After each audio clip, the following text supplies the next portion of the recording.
members of our round Oh, table. geez, you could say. Yes. So we might as well go ahead with the starts and introductions. We'll Yeah. start with you Arbiter.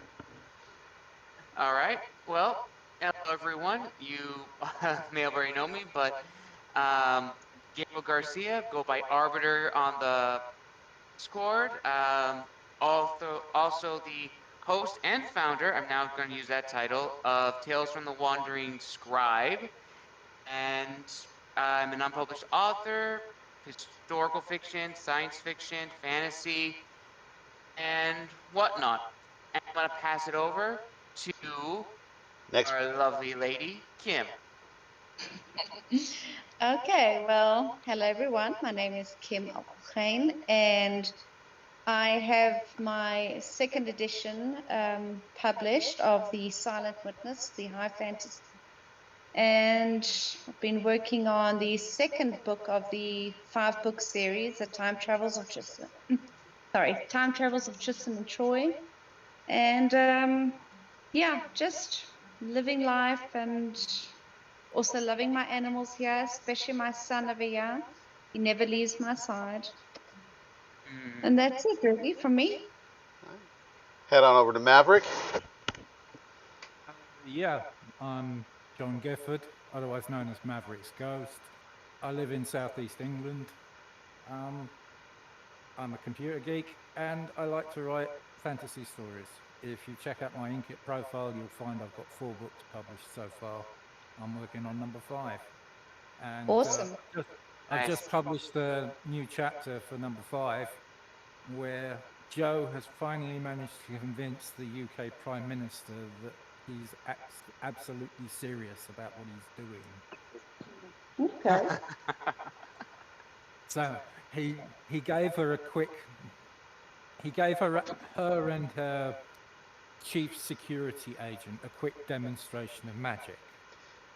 Basically, he's got this test range set up in his house. It's a room about 600 meters long. Shouldn't fit in any house, but it's the magical nature of his house. And he promptly did a chained lightning bolt. Yeah. Sent it downrange and burnt his way through 2 metal targets that were 2 inches thick. You know, And he's going, oh yeah, I can handle 5 of these targets. And You then know- his eyes glitter and he goes, now let's try something a bit more explosive. Fireball. And promptly chucks a fireball down the room and turns about a ton granite target into powder, throws one of these metal targets that he was hitting with his lightning bolt into the rear wall, so it shatters some of the stone covering his rear wall. And the Prime Minister and this agent from MI6 are like, what the hell? how did this get leaked out? You know, one thing I was thinking about that house that you have there, it for the Yeah. most part, from what I gathered, it likes to steal other places' rooms. I'm surprised you just haven't linked it into being able to have That's a. an idea. That's an idea. I'm surprised you just haven't had him link it into a place he wants to go by. Well, I would like to go to the Prime Minister's house. He just opens up a door inside his house, and then he goes into their house. Or it could just be like a magical, like a doorknob where you just put on like any surface, walled surface, and it just opens a door, and you can just walk through into like another world or like another person's place. Well, That- I've got it. He can open the same door and get different rooms Yeah, because the house kind of stores what room he wants to go into and works it out. All So right. he's actually got like an infinite number of rooms to his house. it's which as is big what as freaked it's as out big as it Bertram needs. in the first book. What was that, Timothy? Oh, I said it is as big as the author needs. Absolutely. Yes. Which is why he's got this 600-meter long firing range now, because he realized he needed a room for his most dangerous spells so that he could practice them. And he set this up.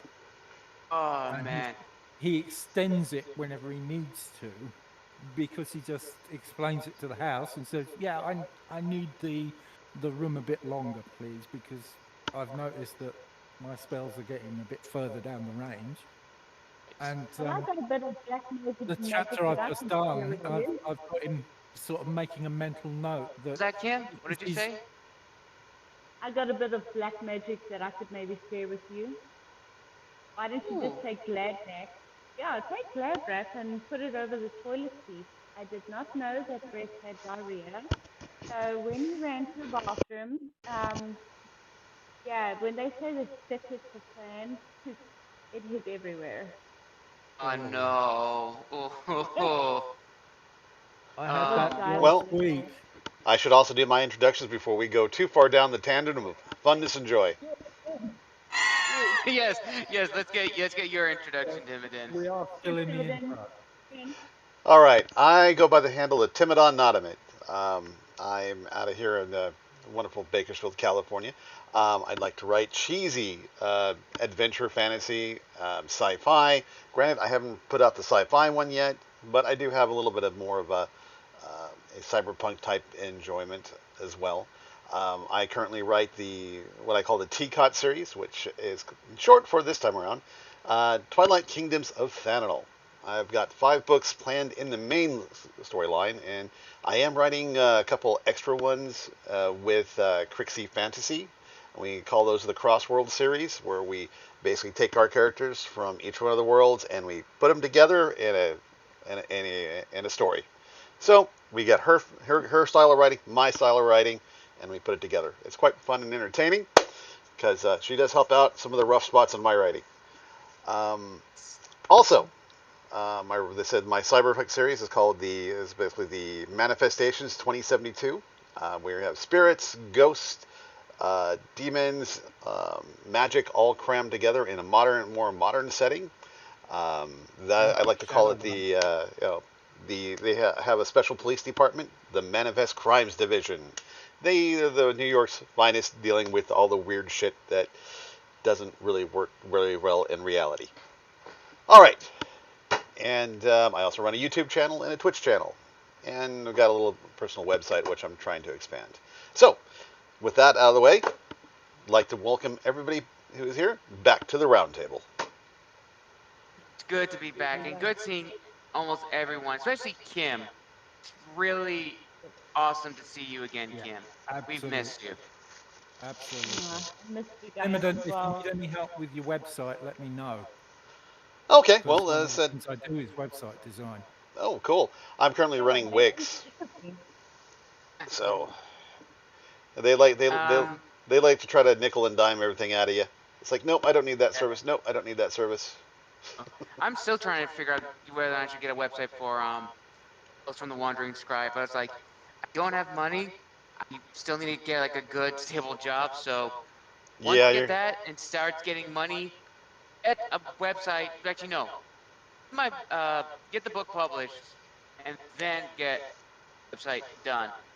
And going back to Maverick, an issue about the magic, there was something I was listening to, and I think Maverick, you should include like a little bit of it to your story with your Magus. Okay, so here's the setup. Imagine if an American was sentenced to Hogwarts. They got a letter, but instead of an owl, it was from a vulture.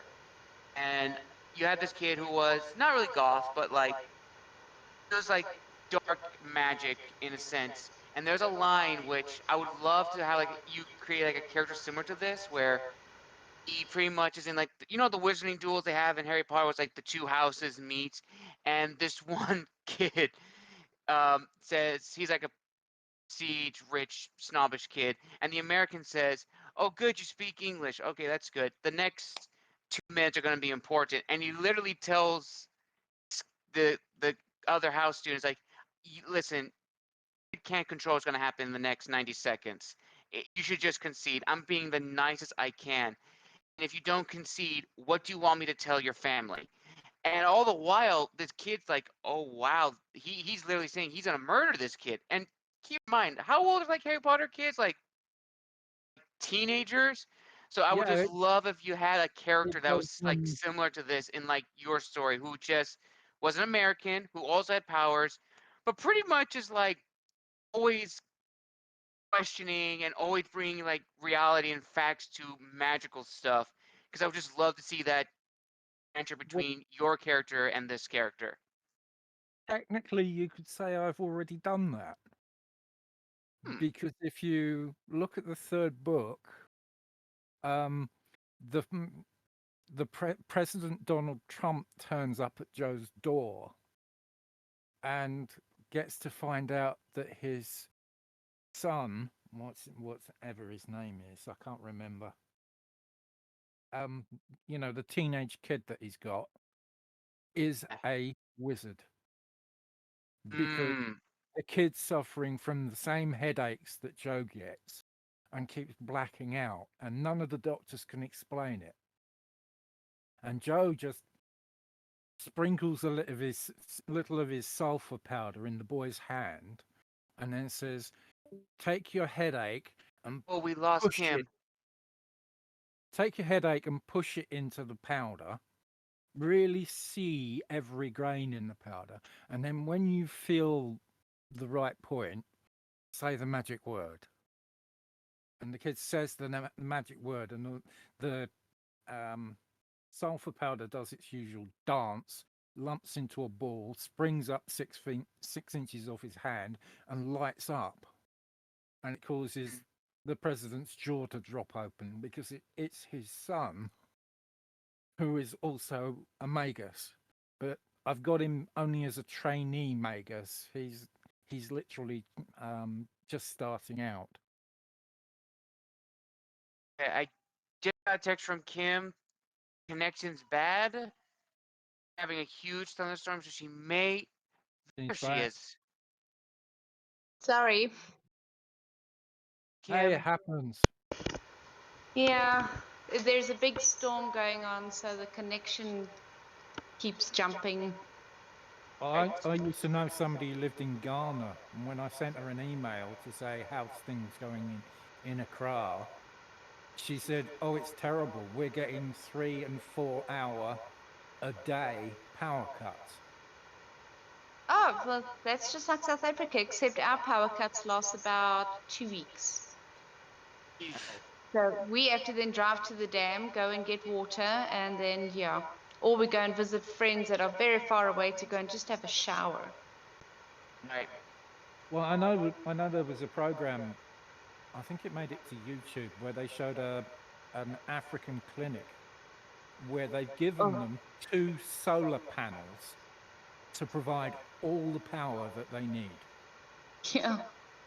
I Yeah. feel like those will get stolen very easily, unfortunately. Yep. The problem is it doesn't provide enough power because the guy that works in the clinic promptly shows them that he can turn on the light to work at night, or he can run the fridge to keep the vaccines cool. But he can't do both because the minute he does both, the system goes into overload and starts bleeping at him. Oh boy. Yeah. But That's I not want fun. to change subject. I have been speaking to Lady Rowan and Gabe about this. I have started writing down notes for a prequel to The Silent Witness. Yeah. I've had a few people say, "Hey, listen, you wrote The Silent Witness on the second age of man, so why don't you give it a shot with the first age?" And I thought, okay, might as well. Oh yeah, that's always fun. Going back And Yeah. and creating all sorts of new mythology. The biggest and the hardest part about that is when you start creating all the new stuff. It's like, you know what? Yeah. This would have changed the stuff later, so it's kind of hard to keep it all intact without rewriting everything for a second time. doing I've already something ran into that backwards to problem try to with lead up my to it. own Rings of writing. power. Because I've gone Rings of through a power. number of different ages on my story-wise with some of the characters, and it's like the stuff right here, because I kind of write everything out of order without too often much of a plan, it's like, this is a really cool thing here, but they would have done this later on over here because they did this earlier. Kind of like the Star Trek stuff, So, where if you ever watched Star do Trek, you find, yeah, do you find prequels or sequels easier to write? well, Oof, sequels are probably that's a going to good be question. easier to write because you already have your established piece. You're just trying to. Yeah. The biggest problem with that is you're trying to overtop now, trying to out top what the previous one does. You got, it's like I got to build this bigger. Try not to get into that trap. Just write the story the way you'd like to try to write it because you're gonna have. Hopefully, Yeah. you'll have some new characters. That's Prequels, on the other that's hand, why I'm are writing also mine in kind of order. exciting at the same time because you can tell some of the backstory, how the person, how this group got these certain items or the certain ways of bitten Yeah. parts, explaining how because I'm actually contemplating. I have way too many ideas. I still like that picture you posted a while back with the guy walking with his girlfriend and sees the hot one off the side. It was just the author Yes. going, "This is me Yes. with my current," and me looking at a new idea, and it's just oh Yes. my gosh, I that's love that one. it's true though. It is so true though. As I said, I've Kinda got so is. many like stuff that I'm trying to write around because you know I find myself, let's say, I entirely realize that one of my characters has this ability, which is kind of a shadow jump, where you can bounce from point A to point B just by like stepping through, in between.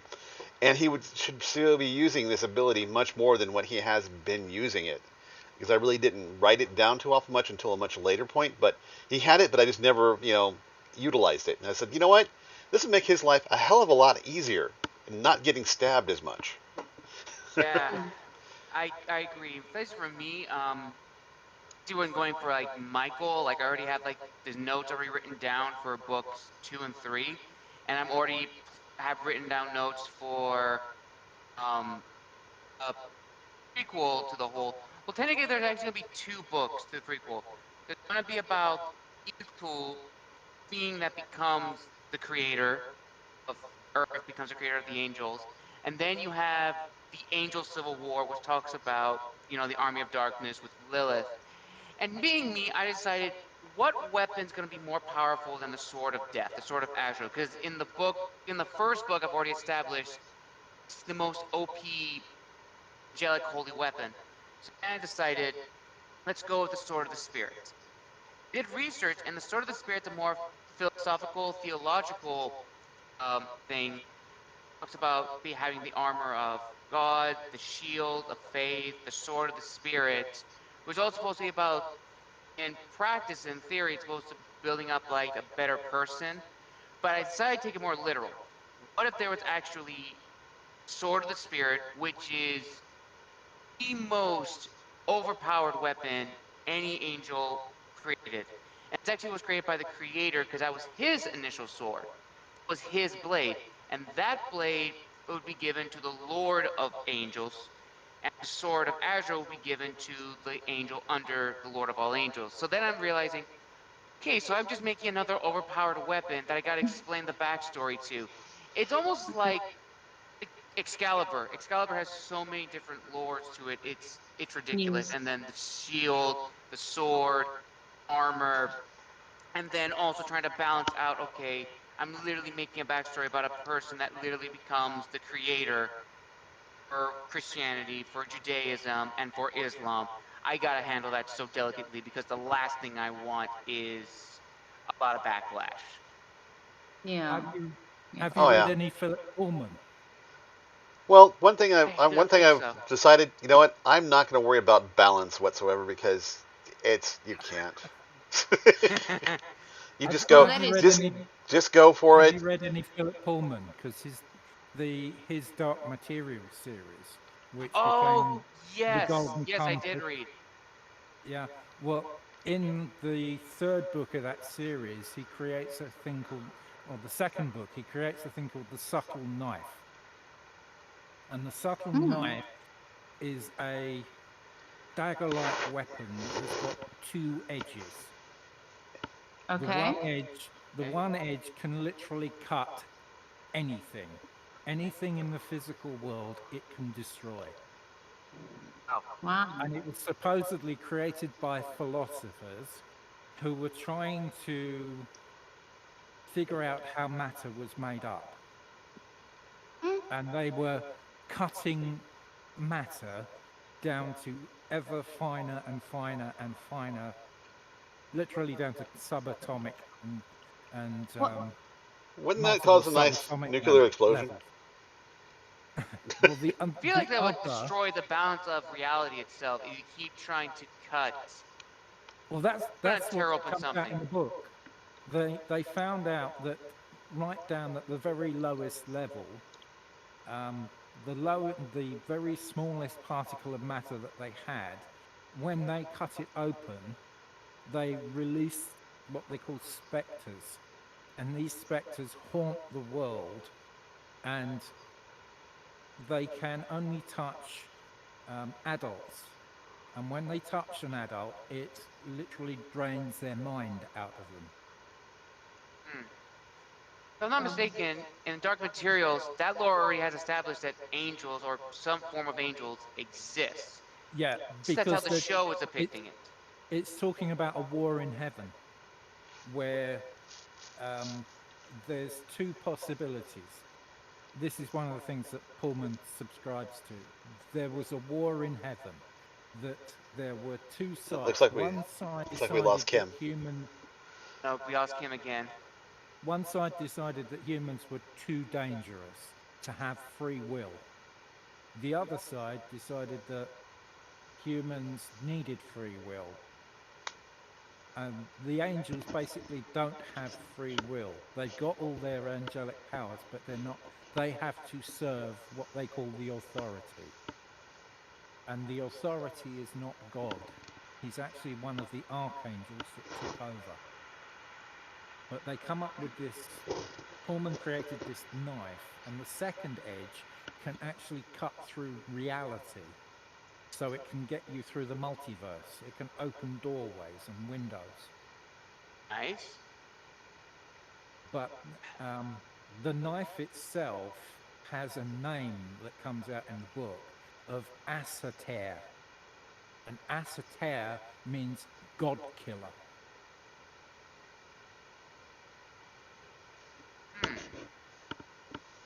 An interesting name. Actually, something that I was actually trying to establish in the lore of Michael, which there was a being called Belial. Not Belial, Baphomet. Baphomet is the being who literally he created the universe. He's actually the most supreme of all supreme creator gods. I've used Belial, and he turns out to be El's ex-husband. Oh no. Yeah, but Baphomet in Michael, he is the creator god, the supreme creator god who created the universe, and he created he created life on Earth, save for one planet that became about independently. And his whole thing is he wants to be the sole god, the sole creator god, the sole god that everyone prays to. Well, what happens when the people that you created make other gods and pray to them? Well, now you're on his hit list, and he literally sends his 7, which are, and this actually comes from a play which is called The War in Paradise, which is a play that was about Lucifer's war in heaven. And you have Lyle, Beelzebub, all of these other angels. These angels are more alien. They don't look the more humans that are depicted now in art and literature. Irtu is one of them. So they pretty much ravage the whole universe, and they get to Earth. Earth grew out independently. Earth has Atlantis, which is the massive supercontinent. You have all these other famous cities, famous mythological cities, and Irtu goes down with his 7 to conquer. 7 get kicked out. Irtu's captured. When he wonders what's going on, why would you capture me? You know what they give him so that way he understands? We know what fruit they give him?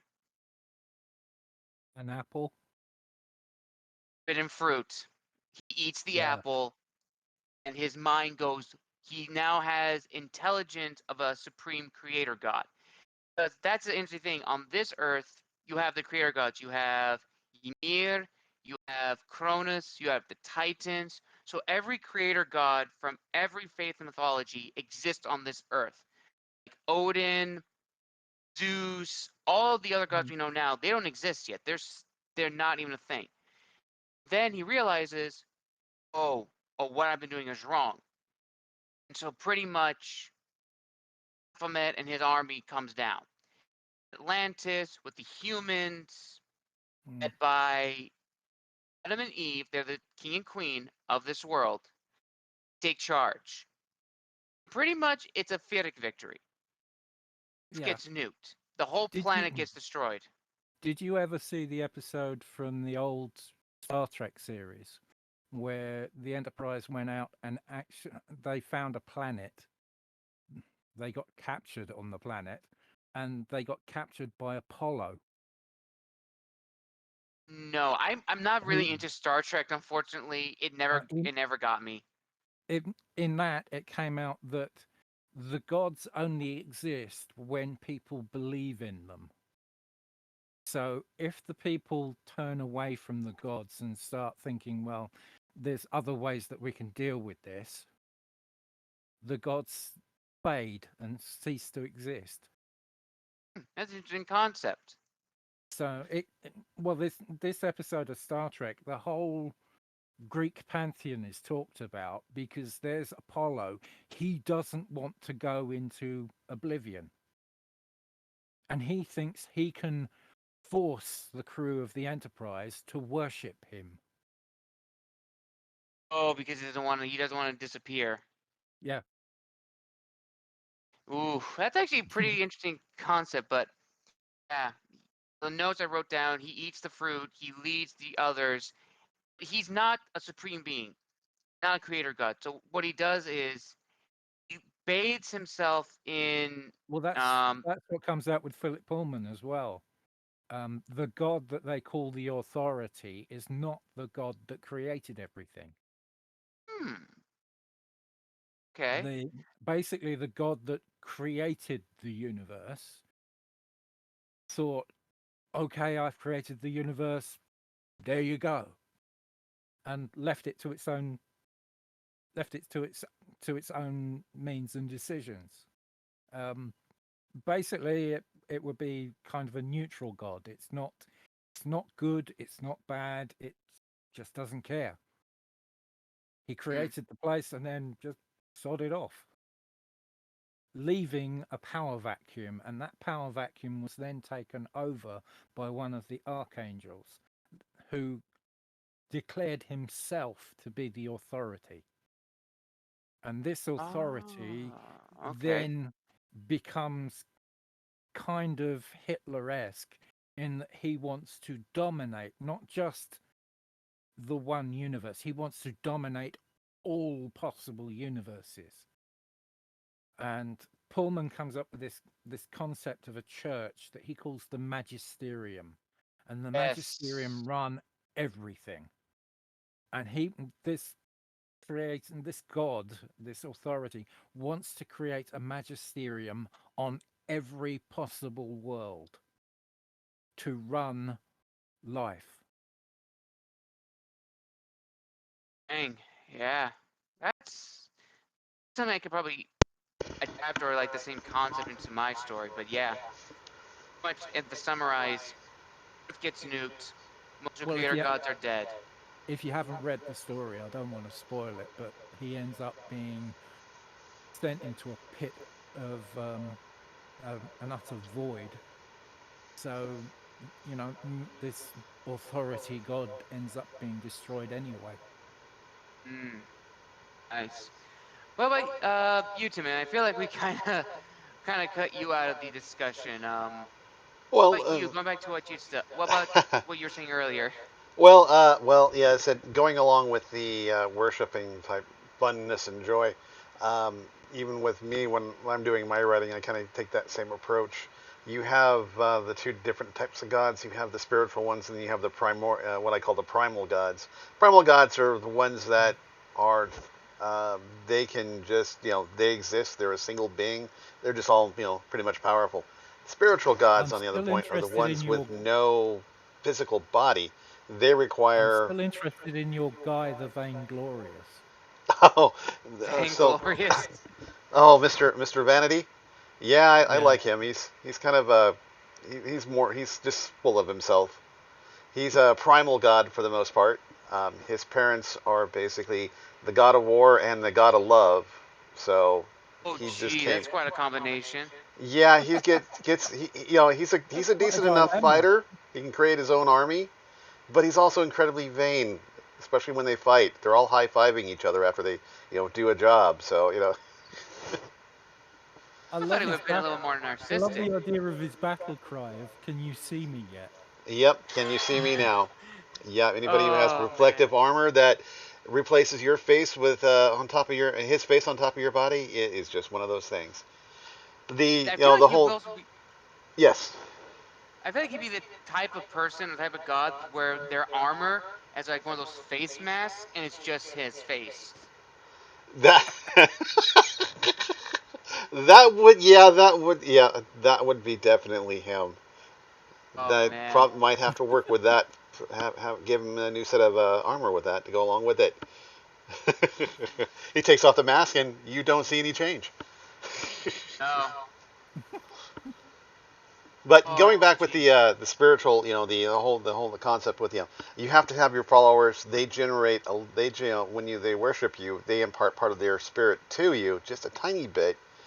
That with enough followers, you go ahead and you can move mountains and create things. So if you don't have those followers, you wither up and die. It's a way of Uh, trying to say, hey, I'm not going to toss everybody into a volcano. Primal gods, they like to do that. Because they don't really need you all that much other than pawns or something down those lines. yeah, yeah. It is interesting, especially that whole dynamic with the primordial gods and you can say the new gods. That's almost the same thing in like Michael. Like you have the angels. They're not really gods, but they serve under this creator god, the one creator god. And his interactions with, Horus, the Egyptian god. You have Van Hilderd, who's a Valkyrie. Valkyries are not necessarily gods, but they serve the Yeah, Aesir. they were the warrior maidens that collected the warriors that died in battle. Yeah. Then you also have a gargoyle, which is more mythological. So it's very interesting, this whole dynamic. And then, not to mention, in this universe that I've created, which I still want to explore, you have the angels of Islam and the angels of Judaism exist in the same material reality as the angels of the Creator. So you have the same angels with the same names, but it's different. Like you have the Angel Gabriel, which is part of the Watcher Corps for the Creator.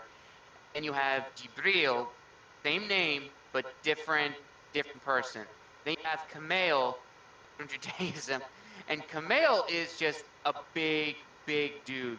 And what his weapon is? You know what his go-to weapon when he's fighting evil? Nope. Go ahead and Go tell on. us. Staff of Moses. There's a scene which I didn't put in the book, but he literally, when there's a fire from a dragon coming, he literally plops the staff down and it parts in the Red Sea. Fire just parts. And he just stabs the dragon, and Kamail's supposed to be like super strong. He's like a very physically imposing angel. He then lifts up the dragon and just throws him over his shoulder. And then Jibril is the master swordsman, who his weapon is the Zulfqazar, which is a very holy sword in the Islamic faith. Then you have the angel who's completely new. You have Hannibal. Hannibal is half wood elf, half angel. So he is a Nephilim in that regard. And he has two two automatic self-repeating crossbow pistols, a self-repeating automatic crossbow rifle with a bayonet. So think of Van Helsing's crossbow, Hugh Jackman, Ooh. with a bayonet attached to that. He has a Why would he need a small, bayonet? because he sometimes will jump up. In one If, scene I didn't add, he jumps up and just stabs someone and just shoots them repeatedly. I always got the same impression with, the World War One military. Why the hell would you fit a bayonet on a rifle? Because if the enemy's that close that you're going to use a bayonet, you're probably screwed anyway. I don't know. Attachments. The other You don't weapons- seem to have said you got to have attachments for your weapons. It's mandatory. If you've ever played any of the XCOM games or any other games that have attachments for your weapons, it's always nice to have an extra one putting around someplace. Granted, it Well, might throw your Attachment's weight off also the. a second. you've Your got to attachment's see also a the second weapon, which is also a gun too. Exactly. you've got to see the bayonets that they used to use with the old muskets. The Because sword bayonets, the shovel Yeah. bayonets. I have a whole Oh, book that says no, on no. bayonets. no, they had these things called plug bayonets, Yes. where the bayonet that we think of sort of attaches to the barrel. Well, with the plug bayonet, it literally plugged the barrel. Good luck So getting it out. you couldn't use the rifle without pulling the bayonet out. Oh, that's not. You don't want a bayonet like that. No, no, no, no, no, no, no, no. You need to be able to shoot, plug, poke, shoot, and then pull out. Yeah, well, that's what they had. They had these plug bayonets that you fired the musket and then plugged the barrel with your with your bayonet. Well, And it I guess if turned you don't your have time with a rifle into musket, I can see that a spear. little bit better. Mostly because that's a one-shot thing, and if you don't have time to reload, you're in hand-to-hand combat at that point. And Yeah. you're going to use it as a spear at that point. Yeah, that's what that's designed Goodness for. for the. I Thank couldn't see goodness it for for the a modern stalker weapon. bayonet. Yeah, well, I mean, you look at the US president, he was recommending you get a 12 gauge shotgun to see off people who are going to be breaking into your home. You fire 2 shots into the air, which promptly turns your shotgun into a club. Yeah, there's no reason Well, to waste ammunition like that. Well, that was his suggestion. Yeah, I don't know. need an There's AR no practical You don't need an use for that. AR-15. You just need 2 cartridges in a 12 gauge side by side, which you fire into the air. Well, that's also reckless endangerment because whatever you shoot up in the air is going to come down. Come down. Yeah. And on that topic of that, in your guys' works, what is probably the most ridiculous or overpowered weapon you have created for your story? Oh, most ridiculous, overpowered weapon I've created. I'd Yes. actually have to say it's probably my main character, but that's besides the point. What are they? They're an automatron. They can literally just turn themselves into a weapon or something. They are a No, weapon. no. Basically, it's the problem with It's a problem with creating overpowered characters or overpowered items in general. Trying to figure out ways to nerf the character, just by doing it. I've done it a couple times, and a lot of the times it's just working on how to, because you build up your character as you go through, especially with the way I've designed it. Because I started off with the concept, and this is what I wanted to do, but as I go through and I'm writing it, I'm exploring the different possibilities of what somebody who can actually think about just changing reality can do. Granted, some of it's just playing around and trying to make it, trying to keep a theme to the whole thing. But when you got other characters who can do this kind of the same stuff, it makes it a little, it makes it hard. It makes it a challenge because who comes out with the most imagination usually wins. But as far as weapon-wise goes, The most inventive use. inventive use. Yes. So, Unless you're Ruby, that literally has a gun and a blade at the same time. well, I used to play a role-playing game at college, and there was this one situation that I was running in a game. So I was the dungeon master, and I got this party into an ancient village that was a complete wreck. And they started exploring the village, and then they hear this noise behind them. And what they find out is that this huge band of undead warriors has just appeared. Hmm. Kind of a Paths of the Dead moment. Right. And the elf ranger that was in the group came up with an inventive use for a barrier pit spell. You're supposed to cast barrier pit into the ground. Right. Or into some solid substance like a wall, like the floor, whatever, as a way of preventing somebody from getting to you. Well, he went, I'm going to cast barrier pit. And I went, okay, where? And he said, in them. Oh, I think you told me that. I think you told us this, and it's so funny. But please continue. I think I know Yeah. how this And ends. he goes, in them. And I said, you what? And he said, yeah, in them. According to the description of the spell, it vaporizes, I think it was 1,000 cubic feet of material. So you literally cast the spell and 1,000 cubic feet disappears. And he went, I'm going to cast it in midair using those undead warriors as what's going to get vaporized. And I'm like, no, you can't do that. That's They've corrected that a long time ago, in later That's cheating the editions. system. and Yeah, he goes, no, I'm going to do it. I'm going to cast this yeah. thing in midair. And I went, well, okay, I'll give you an extra volume because there's nothing that you're actually vaporizing apart from their bodies. I And he pitched this spell so that everything between the neck and the groin of these undead warriors just disappeared. The entire front rank suddenly got this glazed look on their eyes as their heads fell down onto their hips. Oh man, that just reminds me of like I've been seeing a lot of D&D videos of like you rolling nat 20s and just destroying the dungeon Oh, master's plan. It's just yeah, yeah, my that brother happens. was playing a game once, and he had this fighter character, and I don't know what the hell was wrong with his dice, but every time he was rolling, he was getting incredibly low scores and missing. And he wasn't actually fumbling any of his attacks, but he was getting constantly. It was, yeah, I miss, yeah, I miss, yeah, I miss. And there's this rule in D&D that if you roll a natural 20, you do double damage. right. If you roll a natural 20 after that, it's triple damage, then quadruple damage. This was the rules at that time. And he was facing a wolf, and he threw a natural 20. And then he threw 5 more natural 20s in a row. So that's oh shoot, that's a lot. Six, That's a lot of damage. six, Yeah, I've six seen that times happen once damage. myself.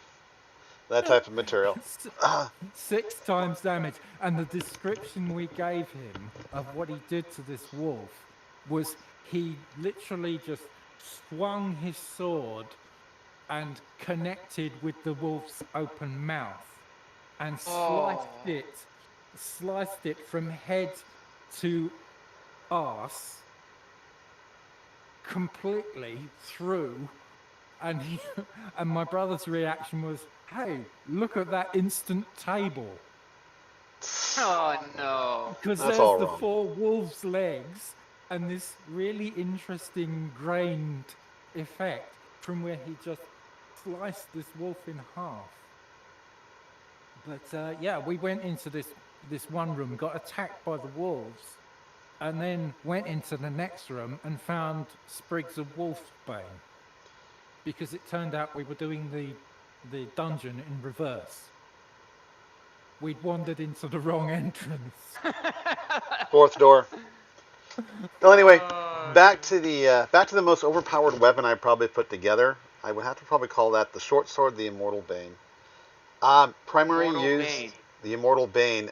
It's designed to summon. Well, it's going along with the world that I've put together. It's probably the best way. Each god usually has their own set of powers, right?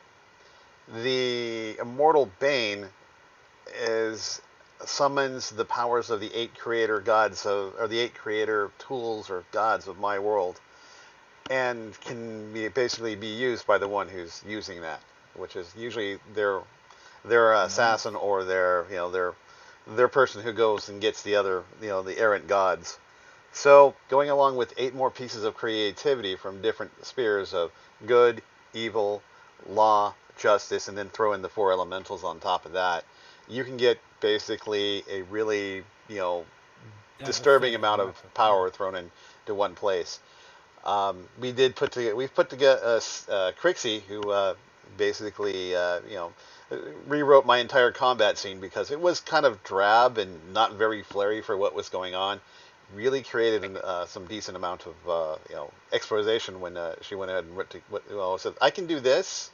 Yeah, you can do pretty much whatever you can think of at this point. So let's go ahead and create nice big columns of fire going up into the sky like a tornado. That's like, yeah, that's going to be really fun for our bad guy, and the group around it. That pops up in that particular piece up raw pops up at the end of Retribution. So. Oh jeez. But as I said, with the combination of all that, I mean, you can basically have all sorts of different effects going off, being either being guided or being asked for by the person who's using the weapon. And as I said, it's an overpowered piece of equipment designed to take down something that's already overpowered. So that's probably my biggest tool. I've had a bunch of minor ones, but for the most part, a lot of those are just like combat weapons. It throws, it returns, it crushes your heart, little things like that. I think mine's got to be the staff of the Great Magus. Right. Yeah. He wields it, and he's able to actually summon Gord, and he's able to effectively sit him down and ask him questions and force him into giving him the answers. The staff can self-recharge left over time. It amplifies the magical ability of whoever's using it. And Joe's basically got to find it because he believes that if he's going to have to face Gord, he needs to have some sort of advantage. And this stuff is going to amplify his abilities. But of course, nobody's seen this thing in 6,000 years. Oh boy, I just realized I've had the amplification down for all this time. Oh, this is going to be a very nice video. I just saw that on the notes. Freak me in the bumhole. But as Terry Pratchett says in some of his Discworld books, a wizard's staff has a knob on the end. Right. Mine is probably it's a combination weapon. It's the sword of Azrael and the shield of Azrael. Because the sword and shield, the sword in its primal form or in its first stage can kill any can kill any deity, and it's kind of like a one shot. However, and it goes into its second phase, which is the flame. Depending on like your intensity, it can shine from blue, green, and to white. Blue is the first stage of the fire. Green is the second, and white is pure God mode. Blue already can like kill even like a low high level demon or god. For pure white, that's literally creating a creator god. And the shield is it heals like anyone. Like you can automatically use its power to like heal nearby allies and pretty much be unbeaten. Good question. Then how often can you use that shield? Can you just keep spamming it out? Is it non-stop? Yeah, pretty much non-stop. Oh, that's so cheesing. I've seen that before. And then you think that's bad? Once a day. But you think that's impressed? You think that's overpowered? If you're at like a low health, because Michael in the book, he goes into Reaper form, and that's literally a Ghost Rider form where he removes his head and his face, which has like a skull face mask. His face goes completely like skull, and he becomes like a blue flame, and his wings turned blue, and he has like green lines going all across his body. When he's in that mode, you literally have no choice. You have no chance. If he hits you or like just slashes you, like even if it's like miss, the blade and the fire will just cleave you in half. Then even if he doesn't kill you with a flame sword, all he'll do is like breathe fire spew it and just kill you instantly. That's in Reaper form. Cursed Reaper form, there's a drawback. If you just have the sword or the shield, but you try to use Reaper form, it's more of like a black fire, a black greenish fire, which kills everything. But the drawback is it will kill you. So to unlock Reaper mode, purified Reaper mode, you have to have both the sword and the shield, and as well as the armor. If you only have 2 of the 3, and you use Reaper form, yeah, you're gonna kill yourself. Oh, join. So, I take it he has a power level over 9,000 then. Got it. Yes, but as an angel, like Dragon Ball Z. he has to. It reaches a point of that was mundane. I'm looking for something unusual. Have you ever seen? I've never read any of these, but have you ever seen any of the Judge Dredd comics? I've seen some of them and watched some of the films. Well, Judge Dredd apparently has these characters called the Dark Judges that come from an alternate dimension. I think one of them's called Mortis. Then there's one called Fear, and they're like undead judges, and to them, life is the crime. So they remove life. And Fear has this helmet with a split gate that he can open up, and what it reveals inside is absolutely nothing, just darkness. And I was told that there was this part where Dredd comes up against these dark judges, and Fear looks at Dredd, opens up the gate, and goes, "Stare into the face of fear." At which point you then get Dredd go, "Yes, and stare into the fist of Dredd." And simply punches him in the face. Oh, I love that. I love that comeback. Stare into the fist of Dredd. Oh, I think there was actually a cartoon that kind of referenced that. It was, I remember this watching growing up. It was LM for Monkey. This space wrestler was fighting all these superheroes, and there's one guy who was called Major Glory, obviously a rip-off of Captain America, who says, "You think you can beat America? I am America." And the space wrestler says, "Well, here's my John Hancock," and just punches him and knocks him out. Oh, man. But what? Oh, no. I take it back. There's actually other weapons in Michael that are also overpowered. The Spear of Long Inus is also very overpowered. Lucifer has a 6-barreled pistol, which is overpowered with a shield. And then there's so many other weapons. Horus, he doesn't have a weapon, but he has his eyes, which are powerful in and of itself. And of course, Mjolnir still exists in Michael's world, but Mjolnir gets repurposed into knuckle dusters for Baldur, and Baldur takes on a new name of Vidar, the god of vengeance in Norse mythology. And he literally just punches his fists together and to get lightning out of it. Every time he hits somebody, it's like getting hit with a thunderstorm. The hammer of Thor gets transformed into knuckle dusters. Yeah, it gets transformed into knuckle dusters, and you're getting hit with thunderstorms. Wouldn't that just be like static electricity at that point? You know, because you kind of taking most of the electricity out and just putting a little. You want an absurd weapon. I mean, this is going on the Rollmaster role-playing system that I used to play. But there was a weapon in there called the Hammer of Durin. Ooh, all right. It was only usable by a member of the Dwarven royalty.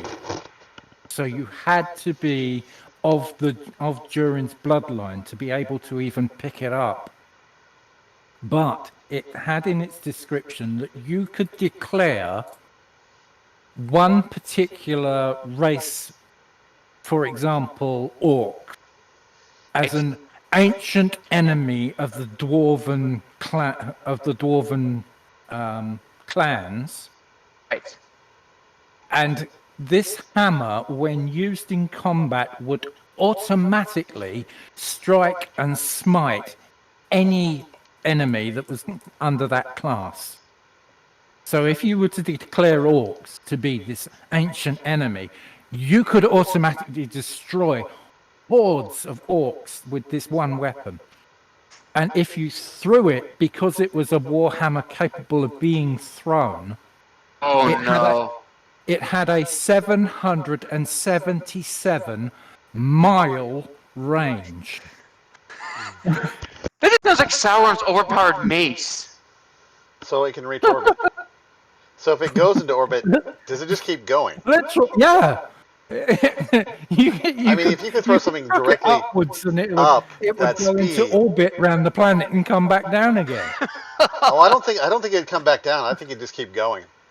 I mean, if you Oh, literally man. threw it straight up, 700 miles an hour, how long would that take to get there? And would that be No, enough speed not to get going? 700 miles an hour. How long would it take to get to its target? 777 miles that you could throw it. It would be slow enough to return. If it takes an hour to go up that high. Because most of the time you can make it up there in about 10, 15, 20 minutes now. Well, my character used to have a dagger that could fly to 200 feet and then would return. I've told you about Oh my this before. gosh. Yeah, Bloodfang has that fun ability as well. Well, this was actually, I think this was another overpowered weapon. It was called the Lathe of the Moke. If my character held it in his hand, it was a normal, like, 12-inch dagger. If he held it and concentrated for one round, it could become a short sword. It's a Okay. shifting weapon. Yeah. If he held it for 2 rounds, it could become a long sword. If he held it for 3 rounds, it could become a 2-handed sword or a bastard sword. If he held it for more than 3 rounds, it could become an 18-foot footman's lance, sort of thing that you can take out heavy cavalry with. Right? Plus, it had this ability that it could fly to 200 feet, regardless of what was between you and 200 feet. It would then do an about face and come right back My gosh. to the wielder's hand. Okay. So, Literally just sounds like Well, Donkey Kong's staff. well, we got into this battle at one point, and there's this bard character next to me, played by this, who was being run by this mad Welshman that I used to go to college with. Had Welshman. This guy was absolutely insane. He said he was on a chemistry course, and he said at high school he made nitroglycerin in a chemistry lab. Oh jeez. Oh, that's no worse. That's a than little trying to build scary. A nuclear reactor Well, on the home. He was front. in North Wales, so he made this stuff up. Went to a local quarry, threw the bottle off, and it didn't go off. So he climbed all the way down, found the bottle, retrieved it, took it back up to the top of the quarry, and threw it off again. This time it did go off, and it reduced a 5-ton granite boulder to gravel chips with the explosion. He then went back. He then went back to the textbook to find out why it hadn't gone off the first time, and it said something that caused the blood to drain out of his face, because he said he read, just because it doesn't go off the first time does not mean the reaction hasn't started. Oh. So that whole time when he was carrying that bottle back up to the top of the quarry, it Could have killed could him right gone there. off. Yeah. But he had a mate on the same course who had made TNT in his high school chemistry lab. What the heck? They're just skilled at So, what they yeah. do. That's all. This guy was absolutely insane. But we got into this Rollmaster fight, and he goes, "Has anyone got a dagger? Has anyone got a dagger? Because I can throw a dagger." And I went, "Well, yeah, I've got a dagger." Promptly passed him this Lathe of the Moke. And he threw it. And of course I went, it flies to 200 feet and then comes back to the hand of the person that threw it. Well, he happened to throw it through an accumulated army of warriors that worked out to about 40 deep for 200 feet. So we spent something like 5 hours working out the damage that he'd done just on the outgoing throw. Yeah. That That'd be a pissed nightmare. that pissed off the guy that was running the game. So He as should we have just worked said, out the nope, last this goes to rank, one person. yeah, as we worked out the last rank, he goes, you suddenly hear this shout of, "We have the weapon." And it's this skeleton warrior who managed to grab hold of the dagger. And I said, well, you know what's happening to that skeleton warrior now? He's coming Gonna back. come back to you with the dagger. So this bard caught the dagger and then promptly started battering the opposing forces with the skeleton. Like I said, he was utterly insane, but he was a great guy. You couldn't fault him. Right. And kind of changing the topic a little bit, this one's a little bit more kind of serious. What has probably been like your biggest struggle for writing? I know all of us have had our own Point of view. writer's block. Yes, definitely. Writer's block. I just been recently going back through Reforged. It's basically the third book. Third book in the series. It was practically written almost first when I first started writing, and I can see characters. It's basically the bobbing head syndrome, which has been explained to me. It's basically when I start off with the character, I have multiple characters in the scene, and I want to show you what they're all thinking. It's not the best thing to do. It kind of bounces around. So I'm going back through, and it's like, oh my gosh, there's like 4 people, and you're hearing all of their thoughts. It detracts from the story. I have so much rewriting to do on that book. It's just like, I just discovered that it actually really only had 67 chapters in it, and it spans a number of different story arcs it goes through. But still, there's a lot of head bobbing in it that has to be corrected. But yeah, that's one of the biggest problems I have is just correcting the point of view and trying to make characters that you can actually relate to without being horrible monsters. Even though I write monster stories. Right. Well, you, Maverick, what's probably been your biggest struggle as a writer? Oh, definitely writer's block, because I get to a point where I think, well, what can I do next? That's probably the worst one. I get to a situation and I think, well, yeah, I've got that worked out, but what next? What do I do next? It's like the latest chapter that I've just written. I've just convinced the UK Prime Minister that Joe's on the level about what he's trying to do. Where do I go next? Well, one thing I have found that does help me I have out. got the possibility of him now finding the 3rd magic school that he's after, and I've got the idea that it's possibly going to be 5 miles underwater. Atlantis. Which means he's got to find a special submarine. There's only one of them that's capable of going to those depths, and he's got the horrifying prospect that it's a one-man sub, so he can't take any of his friends. And I've got it sort of worked out that this school is actually going to be 5 miles underwater at the bottom of the South China Sea. So given he's just had a run-in with the Chinese military who tried to abduct him, he's got some significant problems with, how does he get to this school? First, he's got to find the submarine. Then if he does find the submarine, he's got to find a way to get there. If he then gets there, considering he's being loaned the use of the USS Anzio, which is a missile cruiser with something like 25 nuclear warheads on it, the Chinese aren't going to exactly be pleased if they park the Anzio in the middle of the South China Sea. Then he's got to get down to the school itself 5 miles underwater. Oh, that's the easy part. Yeah. I mean, for a mage And of hope that his caliber. he doesn't trigger nuclear war in the process. Yeah. Well, just switch it over to a merchant vessel. That's something that wouldn't be picked up by. Go more clandestine instead of using military hardware. Have a Yeah, small that's military possible. crew maybe on the ship for protect or for guide or protection, but for the most part, put it together as a stealth mission.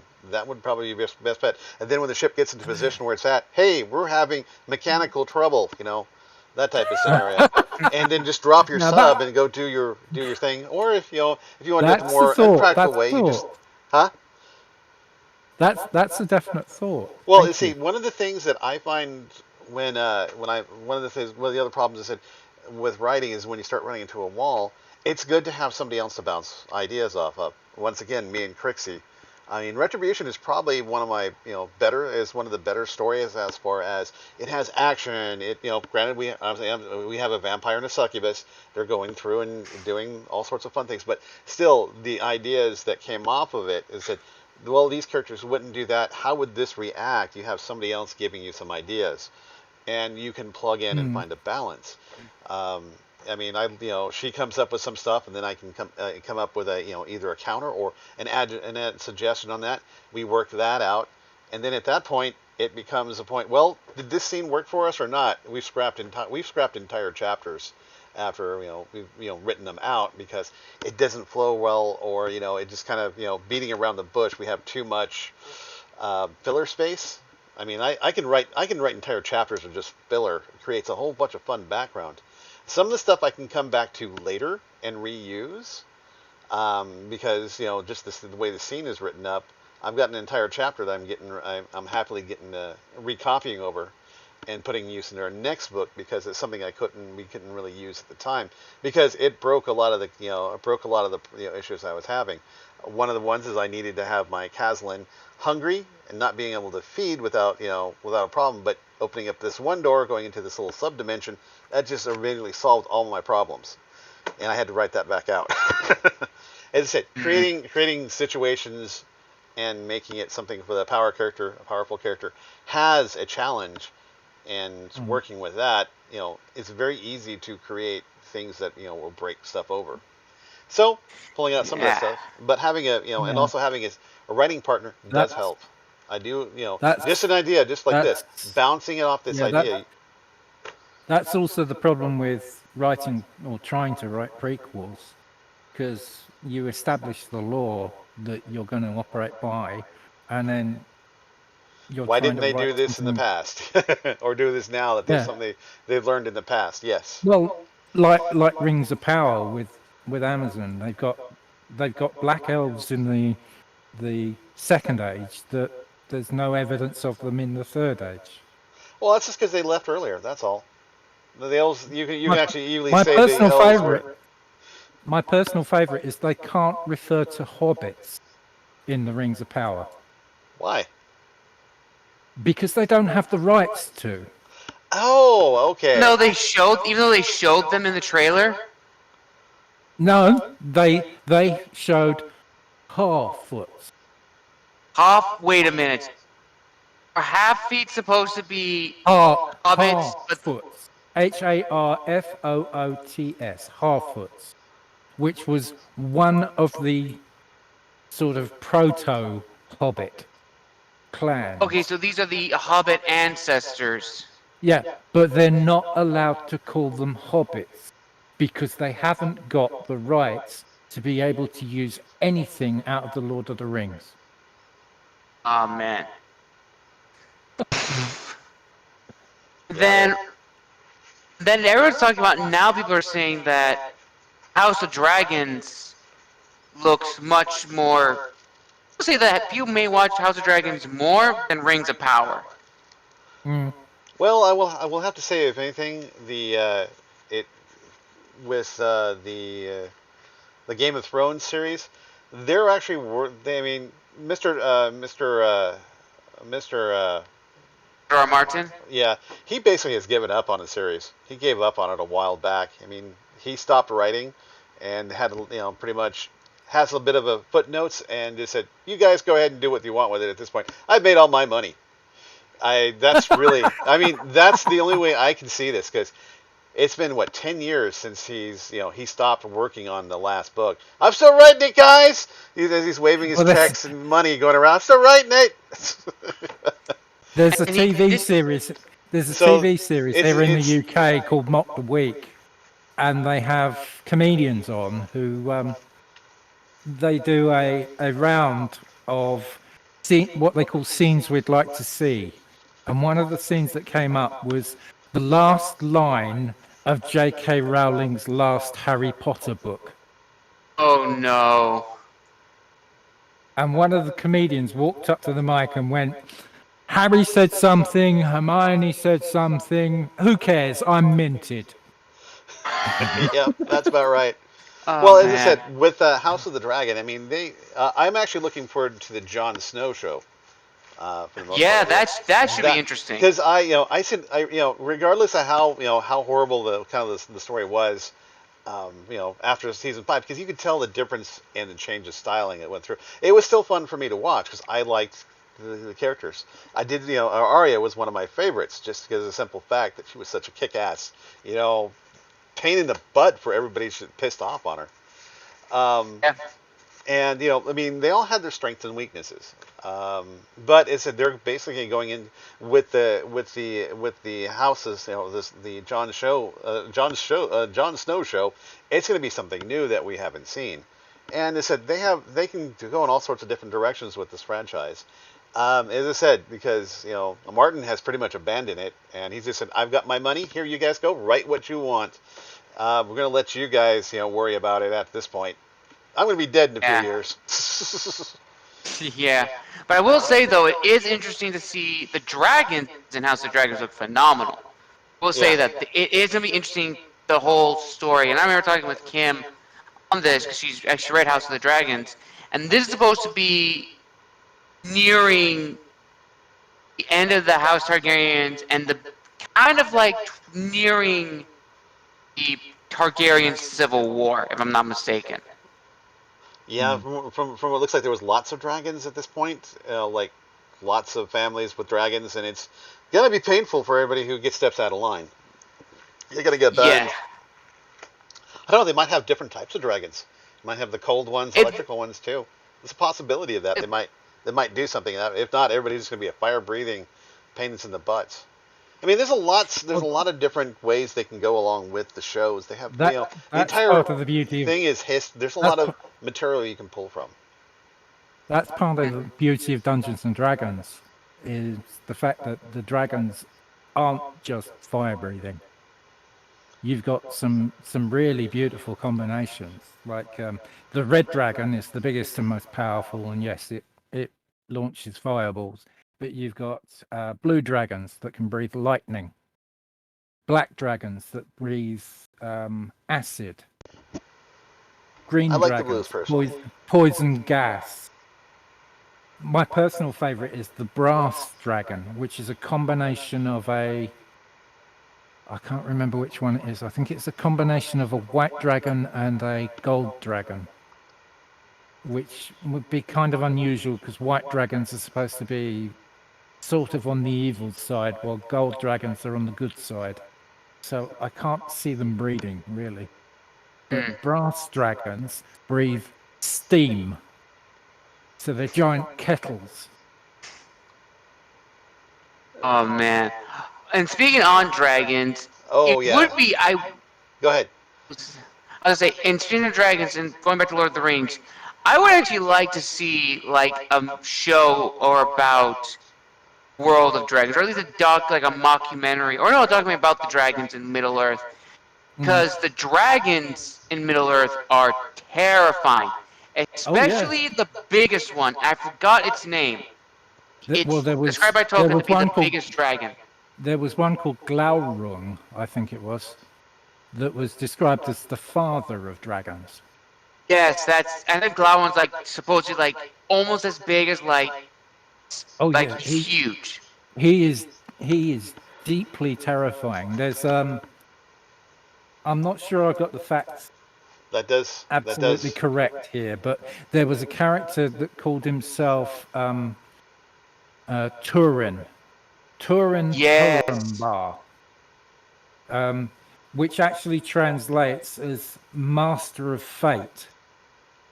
And Glaurung puts a spell on him so that his memory gets wiped completely. He doesn't know who he is for years.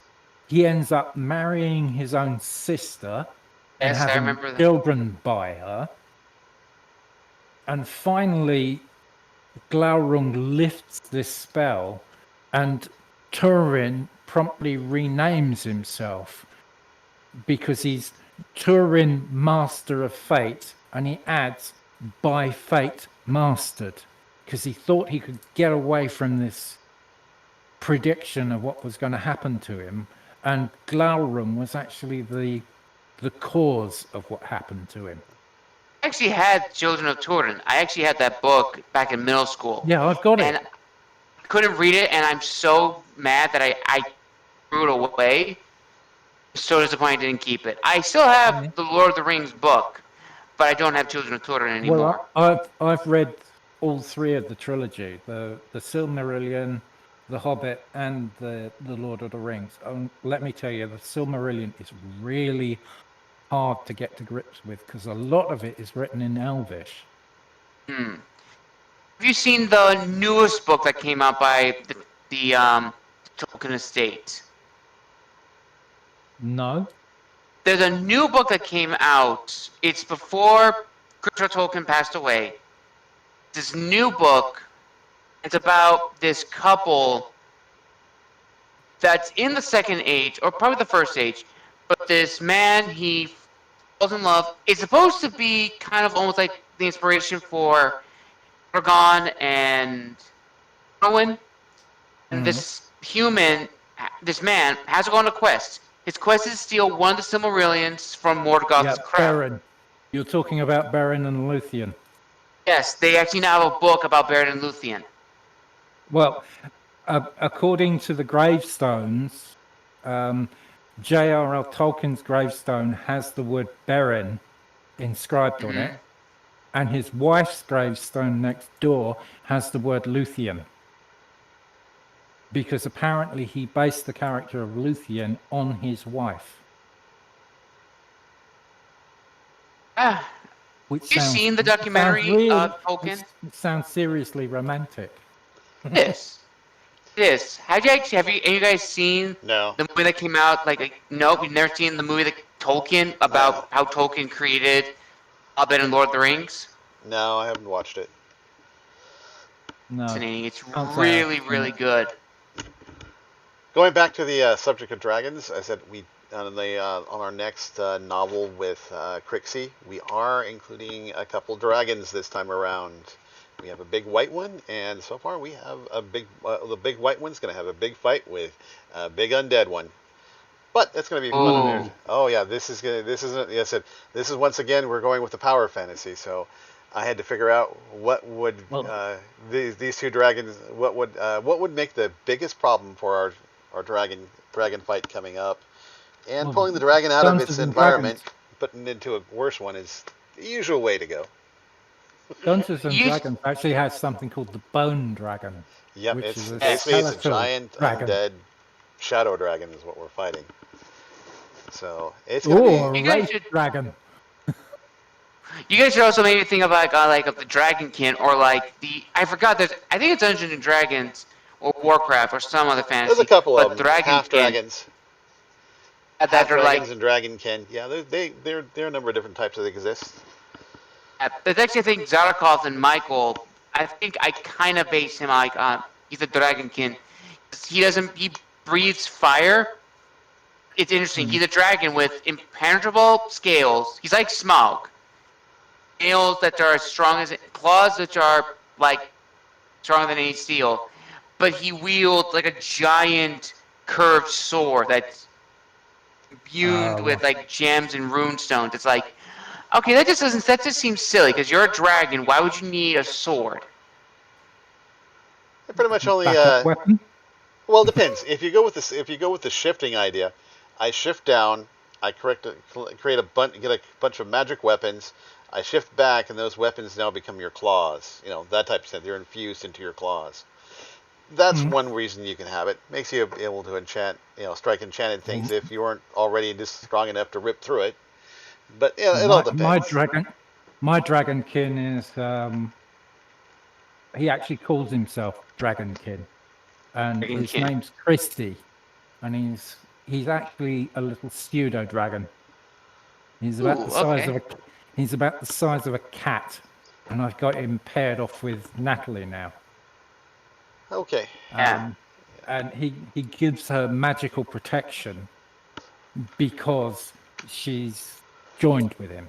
He can do this thing of distance viewing, so he can go off like a little ninja scout, as she calls him, because if you actually read the description in Dungeons and Dragons, the pseudo dragon is multiple colored.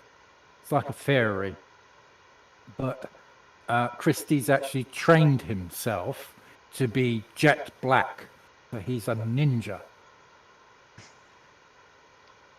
My gosh. And she can establish and Natalie can now establish a mind link with him and see through his eyes. So he can go off and scout for her. Becomes a drone. All right. Well, I'm going to have to I've got calling it off him here equipped shortly. with So I'm getting poisonous ready to shut spines. down. So if there's anything you guys want to throw in at this last moment before I shut down the stream. I do have just one. It's almost like a little PSA. I'm not going to do the thing here. So, for the listeners out there, we had our friend Kim on here. She Briefly. come in for a little bit, and as you can tell, we all love her. She's awesome.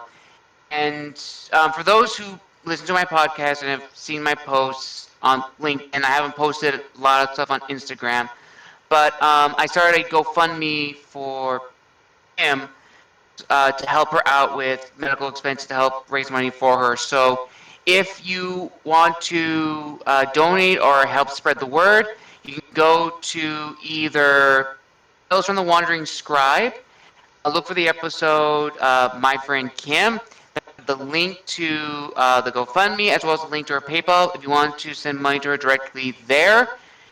And yes, so if we could help spread the word about helping my friend Kim, help a lot of us out. She's helped spread the word about all of our work. She's a really awesome friend. We all love her very dearly. So you could help spread the word, help donate however you can. I'd be more than appreciative. We would all be very appreciative. All right. Yeah, Maverick, absolutely. Here. what do you got? Anything you want to promote? Anything you want to say for final closings today? Not that I can think of offhand. If either of you or if anyone wants a website, just let me know, because I do it as a hobby. And if you're looking for how can I put this? If I design it, all you need to do is find a way to host it, which should take some extra stress off of you. But I'm a computer geek, so I design websites. I'm trying to learn JavaScript now because I hope it might expand my possibilities of getting a job. You can even make your own self-business, being like a web designer. You can make your own self-business. I've tried that. It was too much hassle. Ooh, okay. Trying to get it off the ground. I understand. I feel you. What I tend to design at the moment tends to be personal stuff, and then I'll self-host it because I've got all the equipment. All right. The school I used to work at, they actually got me working on the school's website, and at the time the local council hosted it, and I was the one that pointed out and said, look, why the hell are we hosting it through the local council? They're only giving us this much space.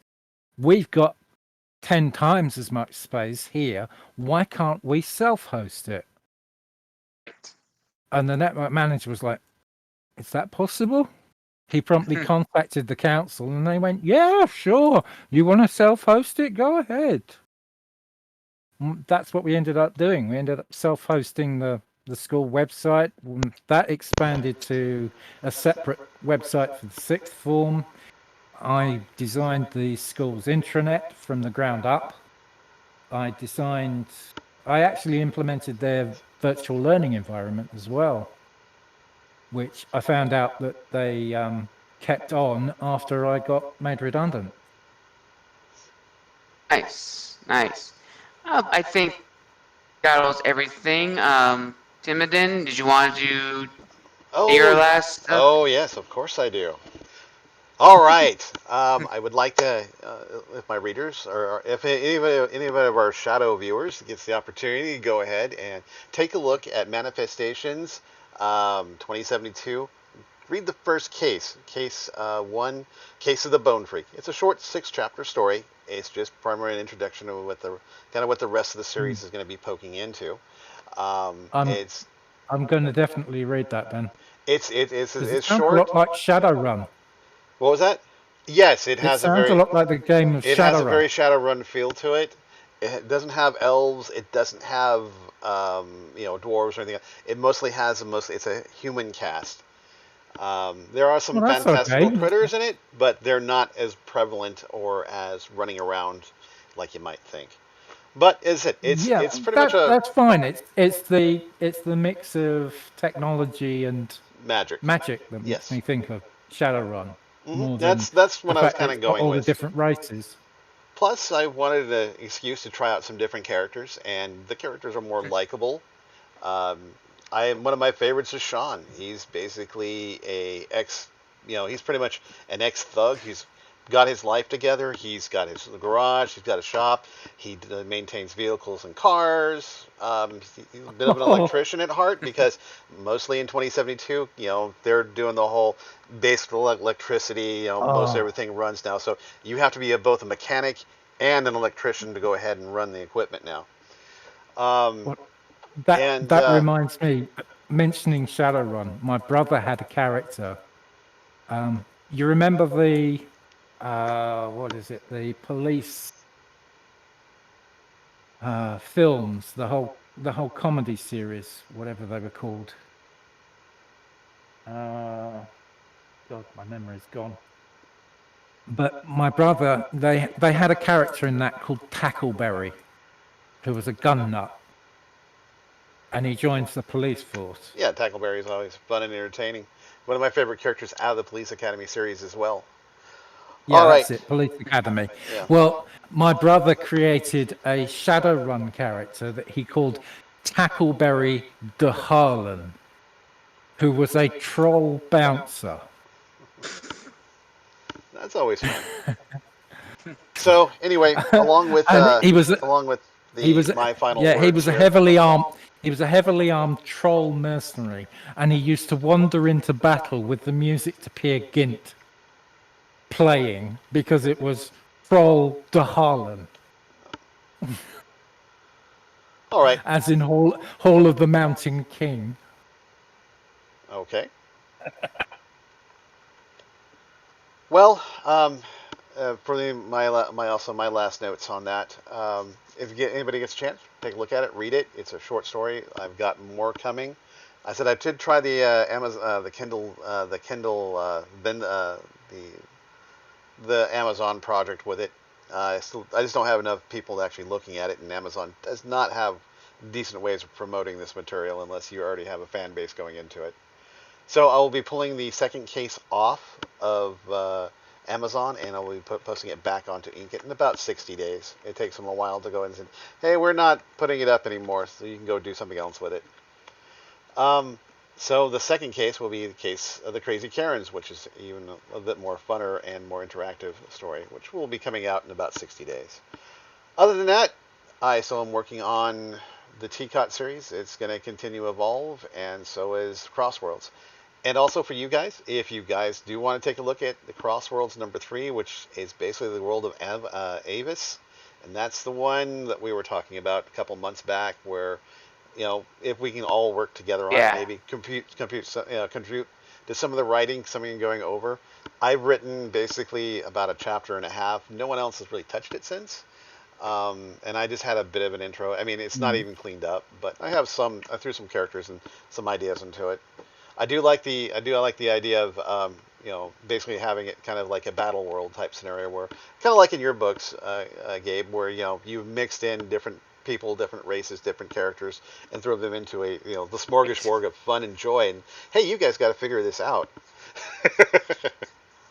So it's another idea. If you guys have it, you do time, and if you want to work on it, that's up to you. I will be coming back to it back and forth once in a while as well to see what what else we can throw onto it. I keep having these other ideas going along with it, and that's just like, hey, I could use this to create the whole horrible time loop. What happens if you had a character that started off much younger, bumping into the much later version of himself, because the world is itself out of sync in time?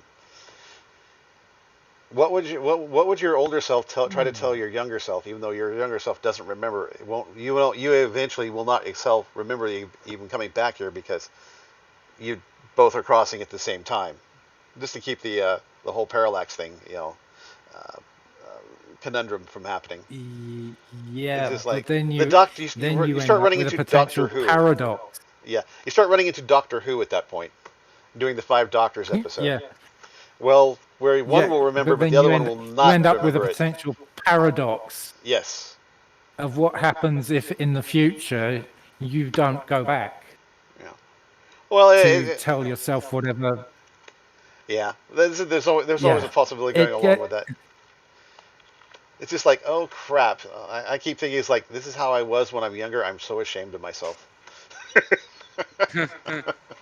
It's like, it's like you did all sorts of stupid shit, and there's nothing I can do to change that. I can tell you don't do it, but you're not going to remember this encounter, because I don't remember this encounter until now. If I could go back in time, I'd go back to June. What was it? June 6th, 2013, where I was so keen on riding a time trial on my bicycle that nothing was going to dissuade me. I even got a puncture that night, and it didn't stop me. I then rode about 2.5 miles into that time trial and ended up crashing into a hedge at nearly 30 miles an hour. Ouch. Put me in the hospital for 3 days. So if I could go back, I'd go back and say, for God's sake, take that puncture as an omen. You're not supposed to ride this damn thing. Okay. Well, I'm going to shut it down at this point, and I hope to see you all next week, maybe? You want to try this again? We'll see what happens. Or the next roundtable, whenever that works out. I'm hoping to maybe get a few more people on it. I'm going to try again for Crixie. See if I can get her in here. See if I can get Winchester. Hopefully Winchester. Hopefully he's not too busy, and hopefully maybe Kim's internet. Maybe the thunderstorms will be not as bad. Well, we'll just play by storms, ear, wasn't it? Yeah. Okay. So it's the weather playing up. Yeah. So we'll just play by ear and see what happens.